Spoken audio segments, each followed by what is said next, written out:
Hello, good afternoon. You're watching Sky News Today with me, Jane Secker. It's midday Wednesday, which means we're about to cross live to the House of Commons, where it's the first Prime Minister's questions in 7 weeks, due to start any moment. Our Deputy Political Editor Sam Coates is here by my side in the studio in Westminster. He'll be scrutinising the next half hour closely. Sam, what can we expect? Well, actually, I think it's been a moment today. It feels like something shifted in politics over the summer.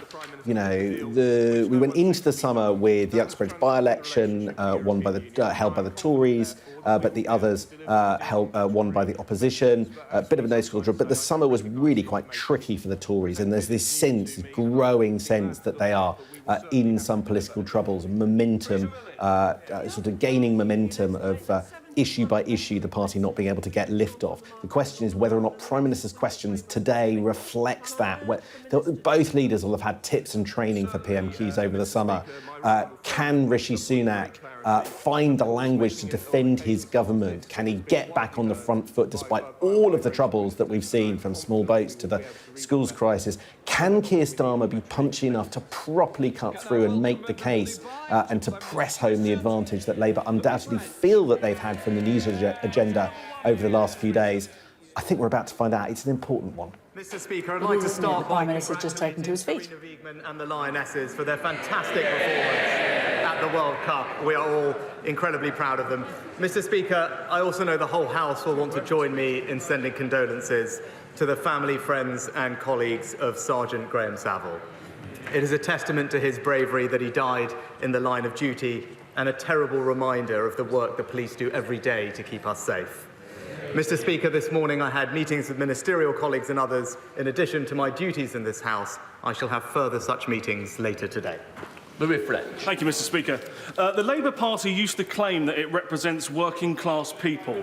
But Labour's ULEZ expansion to Greater London will now hammer millions of working people with bills of £12.50 per day or £4,500 per year. Does the Prime Minister agree with me that it's unacceptable for Londoners and those in surrounding counties to face this regressive and unacceptable tax, and will he do everything that he can to help working people? Well, Mr. Speaker, I agree with my honourable friend. It is disappointing that last week the Labour leader allowed the Labour mayor to introduce ULEZ, charging hard-working people £12.50 every time they start their car, adding to their burden of the cost of living. All I can say, Mr. Speaker, is while we focus on helping hard-working families, all he does is punish them. We now come to the Leader of the Opposition, Keir Starmer. Thank you, Mr. Speaker. Can I join the Prime Minister in congratulating the Lionesses and his comments about Sergeant Saville? I think we all speak for the whole House when we speak on that subject. I'd also like to extend the warmest welcome to our new Labour member for Selby and Ainsty. He's already made history for the Labour Party by overturning the largest Tory majority ever in a by-election. And I'd also welcome the honourable members for Uxbridge and South Ruislip, Somerton and Frome. Mr. Speaker, the roof of Singlewell Primary School in Gravesend collapsed in May 2018. Thankfully, it happened at the weekend and no children were injured. The concrete ceiling was deemed dangerous and liable to collapse, and everyone knew the problem existed in other schools. Yet the Prime Minister decided to halve the budget for school maintenance just a couple of years later. Does he agree with his Education Secretary that he should be thanked for doing a good job? Mr. Speaker, I know how concerned parents, children and teachers are, and I want to start by assuring them that the government is doing everything it can to fix this quickly and minimise the disruption to children's education. We make no apology for acting decisively in the face of new information. And let me provide the House with an update on where we are. Of the 22,000 schools in England, the vast majority won't be affected. In fact, in 2/3 of inspections of suspected schools, RAC is not actually present. And to tackle the 1% of schools that have been affected so far, the 1%, we are assigning each of those schools a dedicated caseworker and providing extra funding to fix the problem.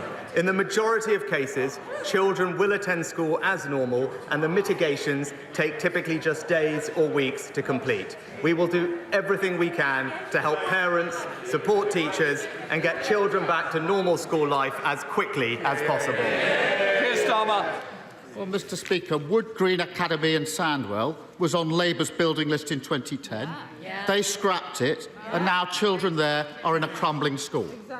The head of the National Audit Office accuses him of taking a sticking plaster approach. The NAO report says he cut £869 million. The person who ran the Department for Education says he is personally responsible. Now, on Monday, he leapt to his own defence, saying it's utterly wrong to blame him. So why does literally everyone else say it's his fault? Mr. Speaker, the professional advice from the technical experts on RAG has evolved over time, and indeed it is something that successive governments have dealt with, dating back to 1994, Mr. Speaker. Now, as new advice has come forward, the government has rightly, decisively and swiftly acted in the face of that advice. But he talked about school budgets and talked about what I had done, but let me just walk him through the facts of actually what that spending review did, because he brought it up. Well, no, he's brought it up, so presumably he would like to hear the facts. Funding for school maintenance and rebuilding will average £2.6 billion a year over this Parliament as a result of that spending review, which represents a 20% increase on the years before. Indeed, Mr. Speaker, far from cutting budgets, as he alleges, the amount spent last year was the highest in a decade. That spending review maintained, Mr. Speaker, that spending review maintained the school rebuilding programme, delivering 500 schools over a decade, a pace completely consistent with what had happened previously. And, Mr. Speaker, it is worth pointing out that during the parliamentary debates on that spending review, the Labour Party and him did not raise the issue of RAC one single time. So before he jumps on the next political bandwagon, he should get his facts straight.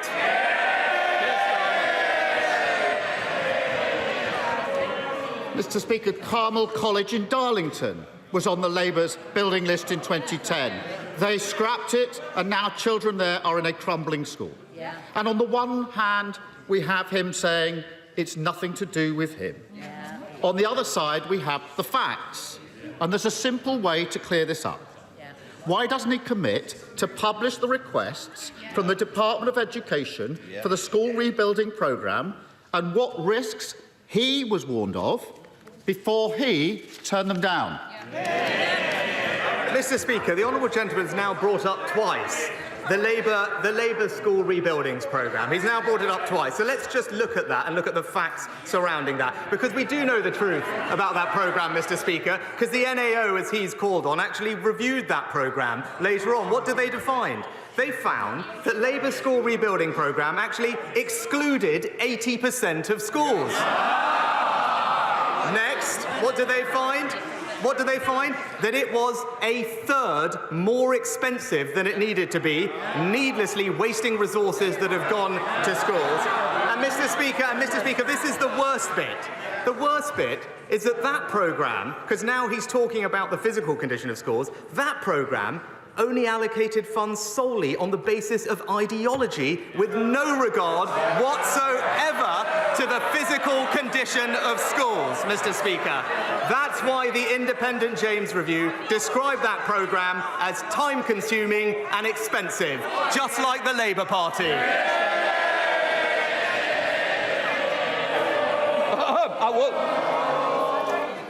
We don't want to start off with somebody leaving so early, because that's what's going to happen. Keir Starmer.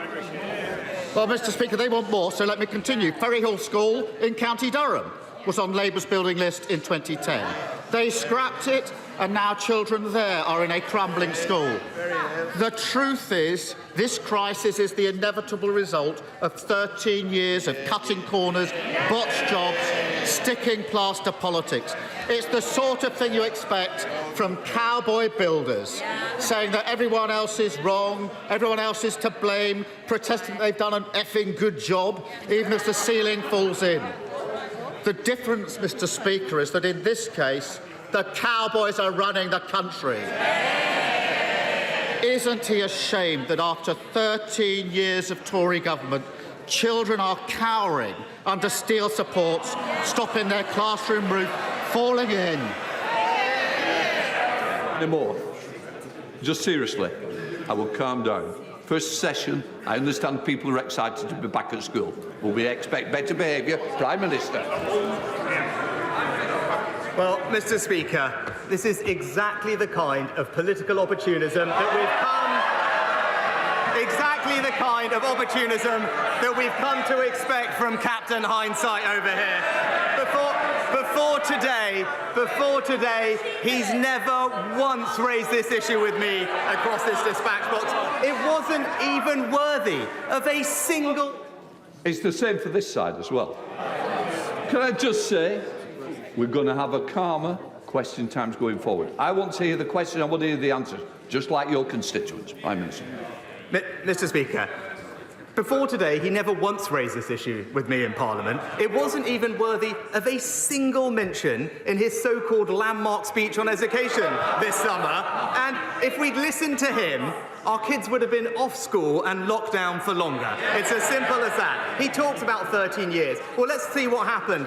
When we came into office, 2/3 of schools were good and outstanding. Now it's 90%, Mr. Speaker.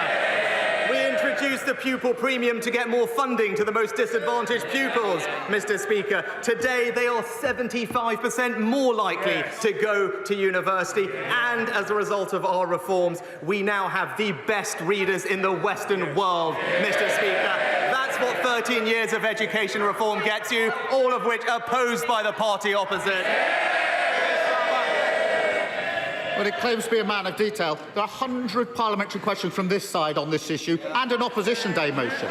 But, Mr. Speaker, let us continue. Holy Family Catholic School in Bradford was on the Labour building list in 2010. They scrapped it, and now children there too are in a crumbling school. Mr. Holden, I think I've heard enough. No then, this is the last time you make your mind up. You either go now or you're quiet for the rest of us. And, Mr. Speaker, if you can believe it, in April this year, the Education Secretary signed a contract for refurbishment of her offices. It's got her personal stamp of approval on it. It cost, I can't quite believe this, £34 million. Can he explain to parents whose children aren't at school this week why he thinks a blank cheque for his Tory minister's office is better use of taxpayers' money than stopping schools collapsing? Well, Mr. Speaker, what I'd say to parents is, in the receipt of new information, we have acted decisively to ensure the safety of children and minimise disruption to education, as we have laid out and communicated extensively. That is the right thing to do. And I would also gently point out to him, Mr. Speaker, whilst the Department for Education started this process 18 months ago in spring of last year, as far as I can tell, in Labour-run Wales, they still don't know which schools are affected, Mr. Speaker. But again, he brought up this issue of funding, Mr. Speaker. And again, let's look back to what happened in that spending review. Because in that spending review, I increased the Department for Education's capital budget by 25% to a record £7 billion, Mr. Speaker. It tripled the amount that we spend on children with special education needs and disabilities. It improved the condition of the overlooked FE estate, and it set the course for per-pupil funding to be the highest ever. But it also, Mr. Speaker, crucially, invested £5 billion to help our pupils recover the lost learning from COVID. £5 billion, Mr. Speaker, and he might remember that, because we wanted pupils learning, he wanted longer lockdowns. Keir Starmer. I think he just doesn't get how this "it's all fine" out there is so at odds with the lived experience of millions of working people across this country. And Mr. Speaker, let's go on. This is a long list. At least 6 schools in Essex were on Labour's building list in 2010. They scrapped them, and now children there are in crumbling schools. What he won't admit is the reason he cut these budgets, ignored the warnings, is quite simple. Just like he thought his tax rises were for other families to pay, he thinks his school cuts are for other families to endure. Doesn't it tell you everything you need to know? That he's happy to spend millions of taxpayers' money sprucing up Tory offices, billions to ensure there's no VAT on Tory school fees, but he won't lift a finger when it comes to protecting other people's schools, other people's safety, other people's children. Mr. Speaker, I know he comes here with these prepared scripts, but he hasn't listened to a single fact of 6 questions about the record amounts of funding going into schools, about the incredible reforms to education impacting the most disadvantaged children in our society, a record that we're rightly proud of. And yes, of course we can name the schools. That's because we are reacting to information and publishing that information, Mr. Speaker, so we know where the issues are, something that we're still waiting for by the Welsh Government in Wales. But Mr. Speaker, of course he wants to try and score political points of something that we are dealing with in the right and responsible way. But I do note that he has not mentioned a single other thing that has happened since we last met across these dispatch boxes, Mr. Speaker. He talked about hard-working families across Britain, but what's happened? Energy bills, down, Mr. Speaker. What's happened to inflation? Down, Mr. Speaker. What's happened to small boat crossings? Down, Mr. Speaker. And when it comes, Mr. Speaker, to economic growth, what's happened? It's gone up, Mr. Speaker. He tried time and time again to talk down the British economy, but people weren't listening, thankfully. His entire economic narrative has been demolished, and the Conservatives are getting on delivering for Britain.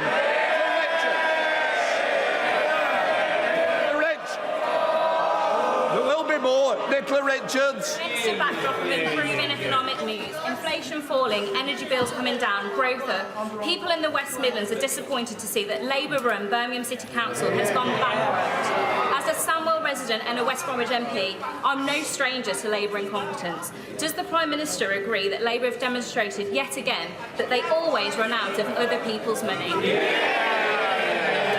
Mr. Speaker, my honourable friend is exactly right.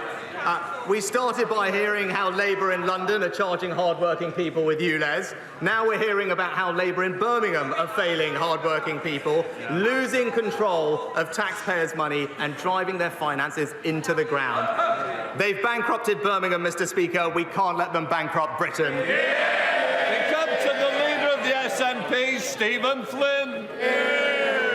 Mr. Speaker, the public needs no reminding that today marks a year since the Prime Minister's predecessor took office. And upon her speedy departure, they will have thought that things were going to get better. But when we look at unemployment figures, they're higher. When we look at food prices, they're higher. When we look at mortgage rates, they're higher. And economic growth is stagnant. So can I ask the Prime Minister, when is he going to get off his backside and do something about it? Well, Mr. Speaker, I think what the honourable gentleman failed to point out is that the amount of times I've sat across the dispatches from him and his colleagues and heard how somehow we were a laggard when it comes to growth, Mr. Speaker. What he didn't do is take the opportunity to correct the record today, now that the pub figures have been published, which demonstrate, in fact, we had the fastest recovery out of any European economy after COVID. Stephen Flynn. Mr. Speaker, you'd be forgiven for thinking that the Prime Minister thinks everything is all right. But let's look at his proposals for the winter when it comes to a cost of living package. Because when it comes to energy bills, his plan, of course, is to do nothing. When it comes to mortgage bills, his plan is to do nothing. And when it comes to food bills, his plan is to do nothing. So when the when the Secretary of State for Education said earlier this week that everyone was doing nothing, she was referring to the Prime Minister, wasn't she? Mr. Speaker, I think is a little bit out of practice, because when it comes to energy bills, what we have done is pay for around half of a typical family's energy bill over the past year. Support worth £1,500, Mr. Speaker, benefiting families in Scotland. He asks about mortgages, Mr. Speaker. The Chancellor's Mortgage Charter covers 90% of the mortgage market and ensures that a typical mortgage holder can save hundreds of pounds a month when it comes to their mortgage refinancing. And when he talked about energy, thanks to the actions of this government, we are supporting the hundreds of thousands of jobs in the Scottish oil and gas industry, securing this country's energy supply, something that he opposes. I will always do what's right for the people of Scotland, Mr. Speaker, and it's time the SNP did the same. Thank you, Mr. Speaker. I was delighted when the Prime Minister last year said that on his watch we would not lose swathes of farmland to solar applications, instead rightly arguing for solar to be installed on rooftops. Yet my constituency sees a constant flow of planning applications for solar farms and battery storage plants on food-producing land. So can I ask my right honourable friend, when will his pledge become a reality? Yeah, quite right. Quite right. Mr. Speaker, my honourable friend makes an excellent point. Now, solar is one of the cheapest forms of electricity generation, so it's right that we try and see more of it across the country. But we do need to protect our most valuable agricultural land so that they can produce food for the nation and increase our food security. And that's why, thanks to our changes, the planning system now sets this out explicitly with a clear preference for brownfield sites. Now, of course, we want to do more to encourage barn-top solar, Mr. Speaker, and DEFRA will be updating the House with further information on that policy in due course. Andrew Bridgen. Speaker, last week the Prime Minister stated that he was proud of his furlough scheme. I wonder, Mr. Speaker, if he's equally proud of the $400 billion it put on the national debt and the inflation it's caused. Was he proud of the jobs lost, businesses closed and lives crushed due to the lockdowns? Is he proud of the increased NHS waiting list, premature deaths, and the 1 million young people now needing mental health support? And finally, Mr. Speaker, is he proud of the excess deaths affecting every one of our constituencies that nobody wants to talk about? And will he give an undertaking to the British public, a solemn undertaking that they will never be inflicted upon them ever again? Well, Mr. Speaker, as the honourable gentleman knows, there is a formal inquiry regarding COVID, which will examine all the decisions that were made, including lockdown and the impacts of them. But with regard to the furlough scheme, Mr. Speaker, I am proud that at a time of extreme anxiety in the country, facing an unprecedented situation, that this government put its arms around the British public to ensure that we protected 10 million jobs. And as the report from the ONS showed last week, those actions, combined with all the other things we did to support the economy, ensured that we had the fastest recovery through the pandemic of any European nation. Dr. Neil Hudson. Thank you, Mr. Speaker. As a nation of animal lovers, the Conservatives' government record on animal welfare is a source of great pride. But sadly, too many abuses remain, from pet theft, the smuggling of puppies and heavily pregnant dogs, and dogs with their ears horrifically cropped, to the illegal export of horses to Europe for slaughter. These issues are personal to me as a veterinary surgeon and to my constituents, especially animal theft and livestock worrying. Can the Prime Minister reassure the House that animal welfare is a key government priority and that he will bring forward the necessary legislation to tackle these issues as soon as possible? Mr. Speaker, can I thank my honourable friend for both raising this issue but also his work and expertise in the area. I'm proud that thanks to the actions that previous governments have taken with regard to things like cat microchipping, the ivory ban, or indeed raising the maximum sentence for animal cruelty to 5 years, we are now the highest-ranked G7 nation when it comes to World Animal Protection Index. But we are determined to go even further and deliver on our manifesto commitments individually during the remainder of this Parliament. Rachel Hopkins. Thank you, Mr. Speaker. The Prime Minister has said he'll lead a government of honesty, accountability and integrity. So can the Prime Minister explain how he was found to have breached the Code of Conduct, this time for failing to declare his wife's shares in a childcare agency which received a monetary boost from measures in his budget? Mr. Speaker, if the honourable lady reads the full transcript and the full findings, she will see a detailed explanation of what happened, which the Commissioner described as a minor and inadvertent breach. But given that given that at the time I was not aware of the policy that was being discussed with me and corrected it later on and could have corrected it with slightly different language. She'll also know that I'm not the only person across these dispatch boxes that has had the same thing happen to them. John Penrose.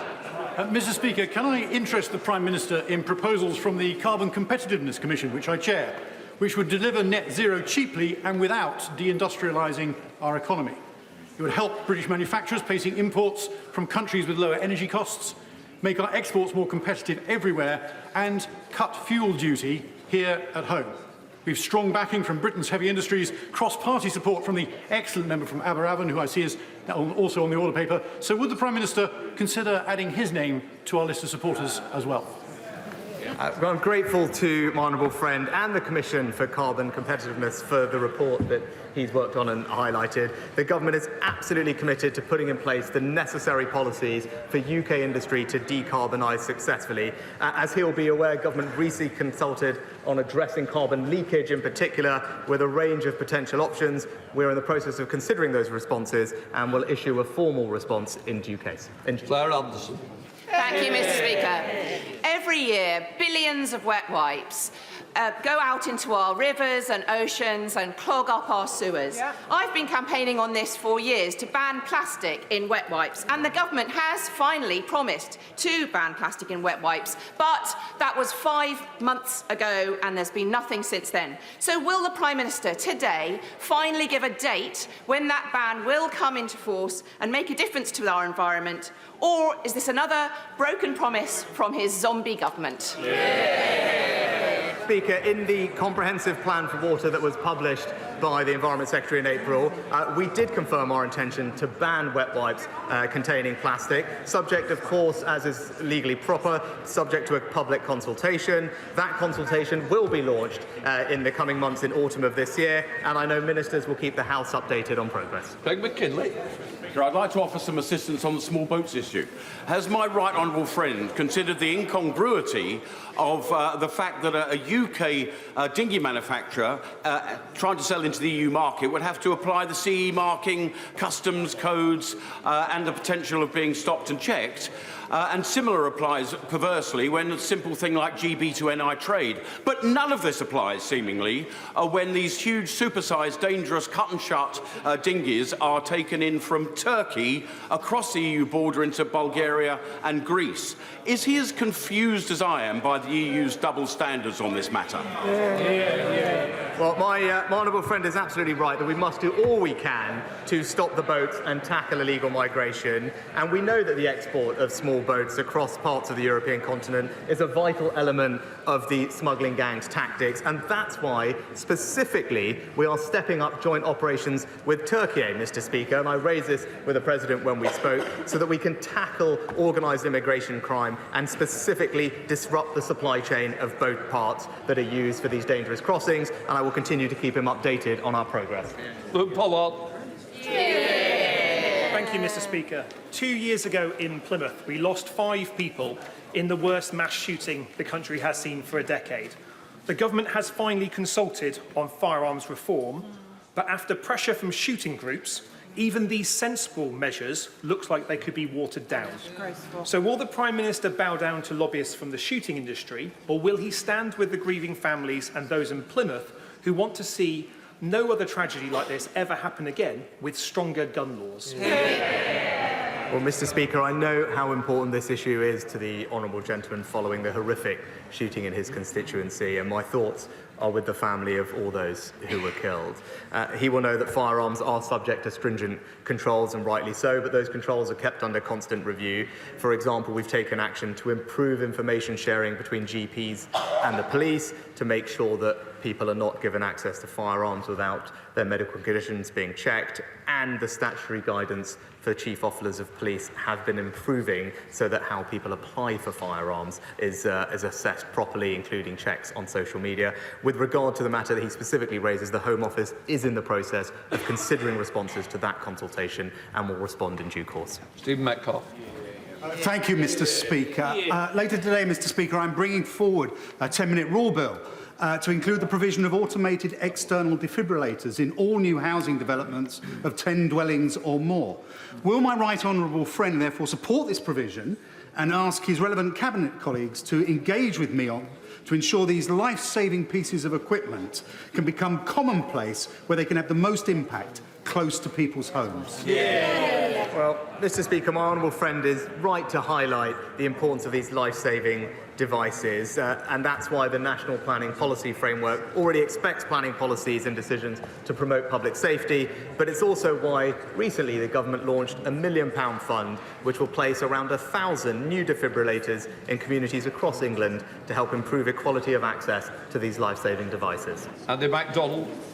In 2019, Outwood Academy's Riverside Free School application in Middlesbrough was approved, with its first Year 7 intake arriving the following year. And that has happened every year since, but there's still no new building. I've had no response to my request for a meeting with the Secretary of State, but that original intake are destined to spend their entire secondary education in various temporary adapted premises. Mr. Speaker, with pupils being shunted around old buildings, talk of levelling up and addressing the GCSE attainment gap rings hollow. So can the Prime Minister and his Education Secretary get off their derrieres and sort this out? Well, Mr. Speaker, I'm happy to ensure that the honourable gentleman gets an answer to the specific question he raised on the school. But more generally, I'm proud of what the government's doing in Teesside and the Tees Valley to support education, with the recent announcement of new sixth forms, but also as an education improvement area, receiving extra funding and resources. And that's why we've seen standards in reading and maths increase considerably, and we're determined to keep going. Priti Patel. Because the Prime Minister is aware of how the RAC issue has really affected schools in Essex. We've got a high number of schools that have been impacted, and he's rightly said today that the government is doing everything it can to get children back to school. Can he try to commit, and I know there's a debate later on today, to fully funding both the capital and revenue costs that are associated with getting children back into school? And I would hope that he would commit to meeting the leader of Essex County Council, because they are pioneering some great reforms right now where they're looking to support, maintain schools, as well as academy trusts. And I think actually the government could get some good insights in terms of how we can get children back to school fast, and also look at the funding model for this.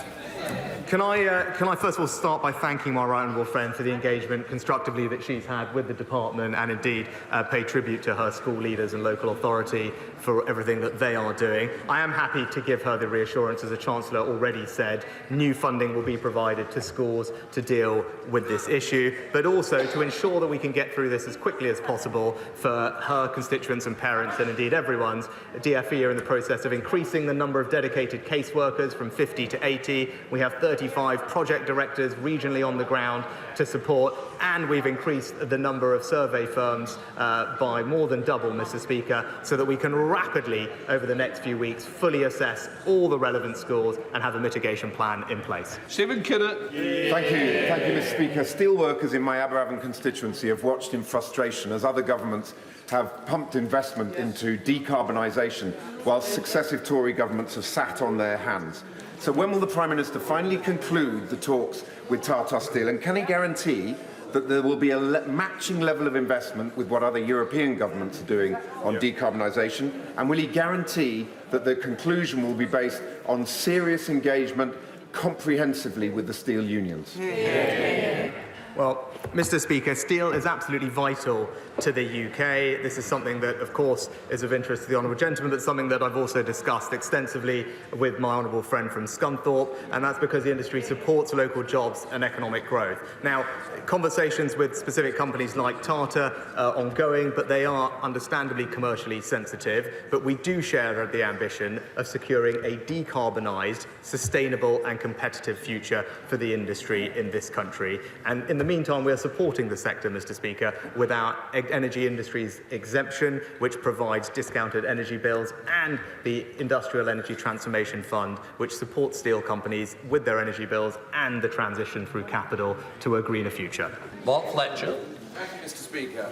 2 weeks ago, the government announced that the Bolsover Schools bid for a sixth form in my constituency has been successful. 52 2% of school leavers at 16 years old across the country go on to a sixth form. But in Bolsover, it's 23%, in Clown, 22%, and in Shirebrook, it's 7%. So will the Prime Minister join me in thanking the Red Hill Academy Trust, Matthew Hall, the head teacher of Bolsover School, and all of those who have helped to bring a sixth form to Bolsover? Well, can I congratulate Red Hill and everyone involved with the successful bid for the new sixth form in Bolsover. I'm delighted that the bid was successful because my honourable friend, I know, shares my desire to ensure a world-class education for every single one of our young people across the country, because that is the best way to provide them with the opportunity for a better life, and this new programme of sixth forms will deliver that in his constituency and many others across the nation. Very grateful, Mr. Speaker. Mr. Speaker, the North East has been underfunded in terms of transport investment for decades. HS2, meant to be an economic development and connectivity lifeline, now not coming anywhere near. And the A1 Northumberland dualling decision delayed yet again, and our regional rail services still running on outdated infrastructure and rolling stock. With all that in mind, will the Prime Minister commit to funding to reopen the Leamside line from Gateshead to County Durham to take pressure off the East Coast Main Line and aid economic well-being and movement of passengers and freight services in the North East of England, or is levelling up just a rhetoric? Well, Mr. Speaker, what I would say to the honourable gentleman, obviously it wouldn't be right for me to comment on specific projects, but to give him a sense of our commitment, what I can tell him is that in real terms, since 2010, we have spent over a third more in central capital investment in northern transport every single year since 2010 compared to Labour's last 6 years in government, Mr. Speaker. That's what we're doing for northern transportation, and specifically when it comes to reopening and restoring railway lines, where was the first one we did? From Ashington to Blythe. Limrag. I have a cheerful question that I know my right honourable friend the Prime Minister will find impossible to resist, because he'll be aware of the work I've been doing with the Number 10's UK Ambassador for Mental Health, Dr Alex George, to establish early intervention mental health hubs across the country. Now, we've got the pilot, which seems lost somewhere between the Treasury and the Department of Health, but I know he'll sort that problem out. But I wonder if he will be able to meet with Dr Alex George and myself to discuss it further, because these hubs will make a massive difference to constituencies across the country, because we all know the problems with CAMS and the perverse situation where children and young people have to get progressively worse before they get the treatment they need. I know he'll be very supportive of this one, Mr. Speaker. Well, Mr. Speaker, I know my honourable friend is rightly a passionate advocate for improving mental health support for young people, something that I know we are doing, and I'm proud of our record, particularly increasing the number of mental health support teams that work with schools and expanding community services. I know DHSE is looking at the role that early support hubs might play in this plan, but I'm very happy to meet my honourable friend personally to discuss how we can push this through. Mariglin. Thank you, Mr. Speaker. We've heard far too much lately about ministerial posteriors and very little about prosperity for the country, even in these dying days of the lame duck government. Will the Prime Minister stop prevaricating and subscribe to the Horizon programme for the sake of vital British science, innovation and cancer research? Well, Mr. Speaker, this is a government that is investing record sums in British science and research and development, because we believe that is critical to a brighter economic future and spreading opportunity. Now, our priority and preference is to associate to Horizon, but we do want to make sure that that is on terms that are right, both for the British taxpayer and for British science and research. I can commit to her that we've been extensively involved in discussions. I hope to be able to conclude those successfully, and when we do, I hope she'll be the first to stand up and congratulate the government. Caroline Dinage. Thank you very much, Mr. Speaker. September is Childhood Cancer Awareness Month, but it also marks 2 years since the death of my constituent Sophie Farrell. She was only 10 years old. Every day in the UK, Mr. Speaker, 10 young people will be diagnosed with cancer, and 2 of those will not survive. Those that do face a lifetime of side effects from treatments that are just not designed for small bodies. When will the Prime Minister publish a childhood cancer action plan? Oh, Mr. Speaker, can I thank my honourable friend for raising this issue and extend my sympathies to her constituent's family as she raised. She's right to continue campaigning in this important area. I hope she'll understand that I can't preempt the content specifically of the strategy, but I can tell her that it will draw on previous work, including submissions from childhood cancer charities and stakeholders to our recent calls for evidence. Of course, we want to hear from them to highlight and get a sense of the issues that she specifically raised, but I'm sure I'll ensure that we write to her to give her a sense of timing. Chris Law. Thank you, Mr. Speaker. Every year, the SNP Scottish Government mitigates against the cruelest of Westminster policies by spending £84 million supporting hard-working families against the brutal bedroom tax and over £6.2 million covering the two-child benefit cap. Astonishingly, Mr. Speaker, we have learned over the summer the Leader of the Opposition is an enthusiastic supporter of these Tory cruel welfare policies, with U-turn after U-turn from the Labour Party. So given that the Tories and Labour are two cheeks of the same arse, offering no change, no vision, no hope, does the Prime Minister agree that the only way Scottish voters can rid themselves of these... Order. I'm not going to both stand up, so one of us is going to give way and it won't be me. Can I just say, let's think about language. Let's be more temperate and let's make sure that this Parliament can be proud. The pride of this Parliament will shine through, but certainly not using language. Happy to change the offending word with bottom. Given that the Tories and Labour are two cheeks of the same bottom, offering no change, no vision and no hope, does the Prime Minister agree that the only way for Scottish voters to rid themselves of these heinous policies is to vote SNP to leave Westminster forever? Mr. Speaker, obviously not, but I think the thrust of that question was directed at the Leader of the Opposition rather than me. I won't want to get in the middle of that, but what I can say is we want to ensure a welfare system that is compassionate and looks after the most vulnerable in our society, while supporting those who can into work to do so, because that's also fair for everyone else and British taxpayers. I believe that is a system that we are achieving, Mr. Speaker, and right now we're providing thousands of pounds of support to help with energy bills and everything else to people in Scotland, and we will continue to do so. That completes Prime Minister's questions. Just sit down a minute. Well, that was Prime Minister's questions. Let's return to the studio, and our Deputy Political Editor, Sam Coates, is here. So, Sam, quite a lot to chew through there, but first of all, a correction that you want to point out, something that was said during Prime Minister's questions.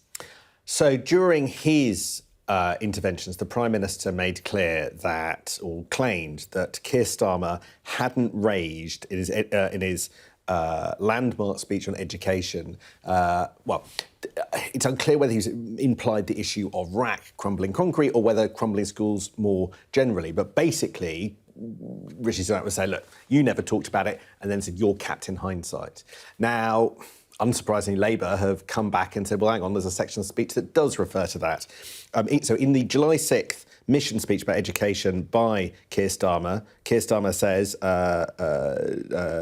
that he points out that teachers are leaving in droves and school buildings are starting to crumble and absenteeism is going through the roof. So there is palpably an example, school buildings starting to crumble, where he doesn't mention concrete. It's a little unclear quite what Rishi Sunak was referring to, whether it was specifically the concrete issue or crumbling schools more generally. But there is certainly an argument to be had, I think, around that intervention. Look, this was a Prime Minister's questions where the key exchanges, the key back-to-school exchanges... Labour are now mentioning it in the House, I think, Sam. Should we listen in? House, Mr. Speaker. Can I just say, first of all, you've raised the point of order quite correctly. You've actually corrected the record yourself, and I'm sure that the Prime Minister will be notified of the point that you have raised, and then we'll leave it for now and we will see what happens. David Linden. Order. May I seek your guidance, Mr. Speaker, on how honourable members may be able to hold energy companies to account for their shortcomings with their business customers? I've been in contact with EDF Energy for a number of months now. kind of contest what's saying, because there's a difference between just the more broader issue of crumbling concrete, of crumbling schools, as opposed to RAC concrete. But that is a bit of an embarrassment, and Lindsay Hoyle basically saying the Prime Minister will be notified. I think, heaped pressure a bit, I think, on the Prime Minister over it. In those back-to-school exchanges between Keir Starmer and Rishi Sunak. You got a sense of the arguments that we're going to be hearing in the year ahead. I actually thought you had a sense of just how tricky it's going to be for Rishi Sunak. He advanced a couple of arguments to try and defend himself on this schools crisis. And I think we'll hear a lot about them. One was that Labour claimed that they would have fixed these problems. The Building Schools for the Future programme was something that they inherited, that the Tory party inherited from Labour in 2010, but it was costly, it was inefficient. 80% of school buildings wouldn't have been repaired under that. So they're trying to mount a defence of this, of the Keir Starmer line, that we would have fixed this, you didn't. The second line of defence is, look, this problem is far worse in Wales. We don't know the scale of the problem in Wales because the government haven't acted as quickly as we have. But all the way through the exchanges, you felt Rishi Sunak sort of weighed down by just the sheer numbers of problems that he is having to deal with, whether it's accusations around what happened to capital budgets, those are the budgets that are used to repair schools, or just some of the other issues that have come up.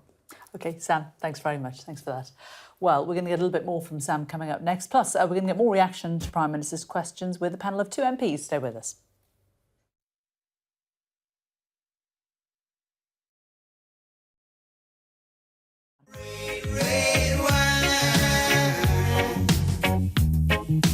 It's up to you. All I can do, I've got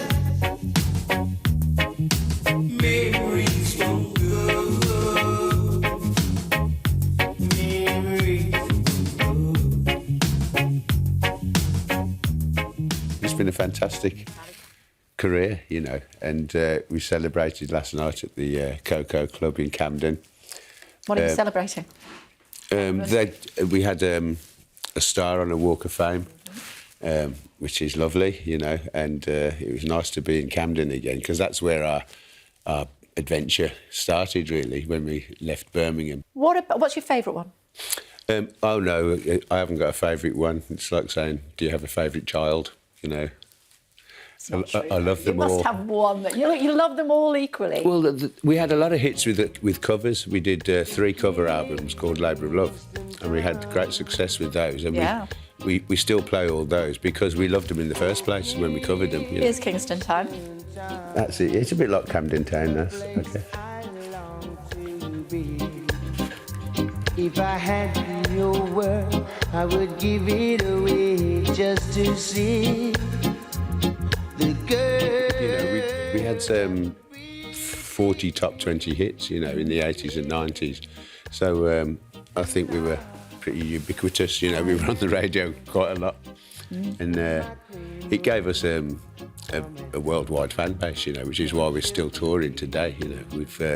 We just announced a new tour in April in England, but we're also doing a world tour, so we're going to be in Fiji and Tonga and Samoa. Amazing. Australia. How does touring different? How is it more challenging or different now to when you were in the 80s? It's a lot easier now, you know. We do it in comfort, you know. We're not all slopping around in the back of a Luton van anymore, you know. We stay in lovely hotels and houses and things, and it's a joy. It's a joy to be out there, you know, because we're a reggae band. It's about following the sun and unifying people, you know. So it's a good thing. That, you know, I like doing it.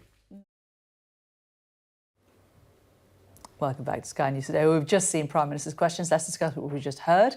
I'm joined here in the studio by a panel of MPs. We've got Liberal Democrat Christine Jardine, Labour's Ben Bradshaw, and we did invite someone from the Conservatives, but they haven't managed to make anyone available to us, unfortunately, today. Also, our Deputy Political Editor, Sam Coates, is still here as well, keeping the balance for us, Sam. It's an important role. Ben, to you first of all, what did you make of the first exchanges after 7 weeks off, mainly between the Prime Minister and Keir Starmer? Had they both polished their shoes and sharpened their pencils for the first day of term? I think it was pretty predictable, given the school concrete issue. I mean, if Keir had wanted a more powerful metaphor for 13 years of Conservative government and the state of the public realm, he couldn't have wished for a more useful one. And I think it's very difficult for Rishi Sunak, not just because he as Chancellor halved the funding, despite being warned about the critical danger, as we know now from the former head of the Department of Education facing children, but also when the Conservatives came into power in 2010, they scrapped Labour's Building Schools for the Future programme, which was a £50 billion programme, which should have meant all of these schools by now would have been sorted. So I think it's going to run and run, because it's not over yet, this story. The Labour scheme, though, was an expensive scheme, wasn't it? And it wasn't a perfect scheme by any stretch of the imagination. Well, I'm sure no scheme is perfect, but the Conservatives would say that, wouldn't they? And they said a lot of that in 2010, if you remember, when George Osborne and David Cameron almost relished the severity of the austerity which they inflicted on the country, which I think most commentators and most economists think now was a mistake. And it's going to be much, much more expensive to repair the lack of work now. If you leave a problem, any householder knows, if you leave a problem for longer, it costs you more in the long run. So the Tories may throw around claims that building schools for the future was very expensive. It delivered. It was a real programme. Schools were being rebuilt. Every single high school in my constituency was built brand new under that Labour government, and since then we've had virtually nothing. So I think it's going to be very difficult for Rishi Sunak this going forward. Christine, I mean, how do you feel the Lib Dems are doing at the moment? I mean, we're talking about Labour and the Conservatives. I mean, do you think the Lib Dems are really cutting through? Do you feel hopeful about the next few months before an election? Well, you just have to look at the 4 by-elections that we've won in the past 2 years and look at the most recent... Yes, but it's if you look at them, this is the best we've done in any parliament since, I think, the 92-97 parliament in terms of winning by-elections. And we see that every time the country goes to the polls for local elections, we win big. By-elections, we are winning in our target seats. And I think that people are looking at the Conservatives and saying, we don't want any more of this. And if they live in the 80 to 90 seats up and down the country where we're in second place, they see us as the option to changing the government by voting for another party to have a bigger influence the next time round in the next parliament and move away from the sort of chaos we've seen. And, what we're seeing in the schools at the moment, the crumbling is, as Ben said, unfortunately, the perfect metaphor for what we're seeing from this government. It feels very often as if everything, public services, education, NHS is crumbling under this Conservative government, and people are unhappy with it, and they are looking for an alternative. And in rural constituencies up and down England, they are looking to us. And in Scotland, people are similarly disillusioned with the SNP, who have not even done what this government has done. Now, we would like to see Rishi Sunak do more. There needs to be a COBRA meeting. This is a cross-departmental thing. It's going to affect hospitals. It's going to affect all public buildings. In Scotland, the SNP are sitting on their hands. They've said, well, we'll have a desk-bound review, which will take several months. There are 2 primary schools in my constituency where they know that they used RAC, and the SNP are doing nothing. So I think people generally feel it's time for change. Ben, talking of time for change, of course, we're seeing moves within the shadow cabinet at the moment as well. What do you make of the fact that there appear to be a lot more Blairites coming forward in Keir Starmer's cabinet? I mean, that's not going to appeal to the left of your party, is it? Yeah, I don't see this as a factional reshuffle. I see it as Keir really getting the team in place that he wants to have going into the next election, hopefully winning it and hitting the ground running as a Labour government. I mean, I think his selected people based on how they've performed in their jobs as shadow ministers so far. He's brought back some people like Chris Bryant, Kath McKinnell, experienced politicians who've had ministerial experience before, who've chaired committees very well in Parliament. So I think it would be wrong to interpret this as some kind of Blairite takeover. Keir wants the best people in the right jobs, and I think the contrast between Rishi Sunak's paltry little reshuffle the week before, because he's basically doesn't have the strength to reshuffle his front bench properly because the Tories are so divided, is a very stark contrast, and I think that will serve Keir well in the months ahead. Christine, we've got the Mid-Beds by-election put in place by Nadine Dorries finally resigning after the whole summer. Lib Dems have said that you're not going to go into any kind of pact with the Labour Party there in order to make sure that the Conservatives don't get back in. Are you standing by that, or are we going to see a change as we come up to the... No, we've been quite clear that it's up to the electorate in Mid Bedfordshire, as in the rest of the country, who they vote for. And we are offering an alternative to the Conservatives, an alternative which is already proven popular in rural seats like mid-Bedfordshire. We're the bookies' favourites. We're getting a fantastic response already on the doorsteps. So, yes, we are confident that we will do well in mid-Bedfordshire, and there will be no pacts in mid-Bedfordshire or anywhere else with the Labour Party. I think it's a shame the Lib Dems are doing this because Labour's clearly in second in mid-beds. All the recent elections show that. In the general elections, we were second. And I just think it's a real shame because actually we've managed very well, I think, to not overtly help each other, but deliberately not target each other's seats in these by-elections, which has helped defeat not strong enough to win a by-election, the Lib Dems fighting this seat hard could well mean a Tory winning, which I think would be I don't think so. I think we will see in mid-Bedfordshire what we saw in North Shropshire or Somerton and Frome, that people will recognise that the alternative is actually the Liberal Democrats in that seat. And I think we'll see that again in mid-Bedfordshire because people will be willing to vote for us rather than a Keir Starmer let's party. just quickly bring in Sam, and we might have another by-election, mightn't we? We might see Chris Pincher go this week too. He might stand out as soon as today. I think there are Tories already putting in place campaign managers for that. A word about the Tories. Today was the rollout of arguments to start the political season. I was really interested by Rishi Sunak's language, the way he dealt with problems. He talked again about really most schools not affected. I think people will have their own people have their own view whether that's the right way of handling that. And then here's his economic argument: energy bills down, inflation down, growth up. Now, energy bills are a lot higher than they were. Inflation peaked and has not got down to the has not halved as he suggested he wanted it to happen this year, and growth up, well, it's sclerotic. We're talking about 0.1%. Rishi Sunak is telling people their lives are getting better. That is a bold electoral technique. People need to believe and feel this is the case. I think that's quite a big challenge for the Tories in the weeks and months ahead. OK, Sam Coates, we're going to let you go. And Ben Bradshaw and Christine Jardine as well. Thank you both so much for coming and giving us your thoughts on Prime Minister's questions. Right, before we go, let's take a quick look at the weather. Warm memories wherever you go. The weather, sponsored by Qatar Airways. High pressure will dominate through the weekend, with temperatures likely to increase still further, but northern and western parts at least look like turning cooler next week. Most places very warm to hot again today, but it will be cooler over Ireland and where fog lingers near eastern coasts. Temperatures in the southeast may well go over 32.2 Celsius, the highest of the year so far. Put on some sunscreen. It'll be mainly dry this afternoon, many places seeing unbroken sunshine, but misty low cloud will affect some northern Irish sea coasts, keeping it rather grey there. Ireland and Northern Ireland cloudier too, with a few possible thundery showers, mainly in the west, but good sunny spells as well. The weather, sponsored by Qatar Airways. You're watching Sky News. Coming up next, that full list of schools with crumbling concrete is published. We will bring you that and all the reaction to Prime Minister's questions. After this short break, don't go away.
Good afternoon. This is Sky News Today with me, Jane Secker. It's 1 o'clock.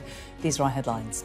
Nearly 150 schools in England impacted by crumbling concrete, with 19 having to delay the start of term. The full list is published, leading to angry exchanges in the first PMQs of the new parliamentary term.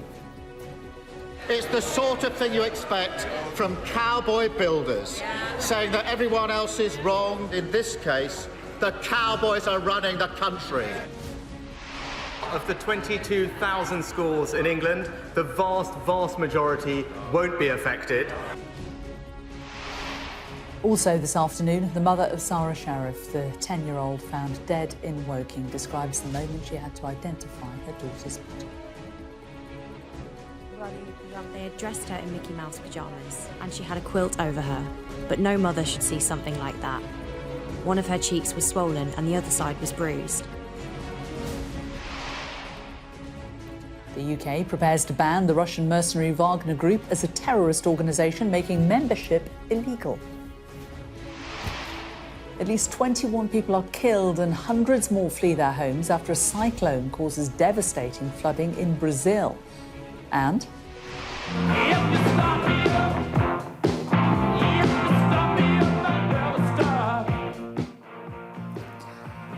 ongoing speculation that the Rolling Stones will release their first album for more than 20 years, almost 20 years, 13 in fact. We'll bring you that live announcement from 2 p.m.